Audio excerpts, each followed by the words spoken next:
சீதாப்பழம் என்பது சத்தான மற்றும் இனிமையான சுவையைக் கொண்ட ஒரு அரிய பழமாகும். இதில் அதிக அளவில் விட்டமின் சி உள்ளது. இது ஒரு சக்திவாய்ந்த ஆன்டிஆக்சிடென்ட்டாக செயல்பட்டு உடலில் உள்ள செல்களை தீமையிலிருந்து பாதுகாக்கும். மேலும் நோய் எதிர்ப்பு சக்தியை மேம்படுத்தும். இதில் விட்டமின் B6 அதிகமாக உள்ளது. இது நரம்பியல் நலத்திற்கும் மன அழுத்தத்தை குறைக்கும் ஹார்மோன்கள் உருவாகவும் உதவுகிறது. அதனைத் தொடர்ந்து இதில் உள்ள பொட்டாசியம் இரத்த அழுத்தத்தை கட்டுப்படுத்தி இதய ஆரோக்கியத்தை பாதுகாக்கும். சீதாப்பழத்தில் காணப்படும் மெக்னீசியம் தசைகளின் செயல்பாட்டை மேம்படுத்துவதோடு எலும்புகளுக்கு வலிமை தரும். இத்துடன் சேர்ந்து இதில் உள்ள நார்ச்சத்து செரிமானத்தை மேம்படுத்த உதவுகிறது. சீதாப்பழம் உடல் எடையை சீராக வளர்க்கும் ஆற்றலை கொண்டுள்ளது.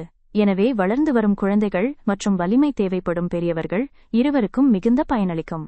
இதன் இனிப்பு சுவையும் மருத்துவ குணங்களும் சீதாப்பழத்தை தினசரி உணவில் சேர்க்க வேண்டிய ஒரு உணவாக மாற்றுகின்றன.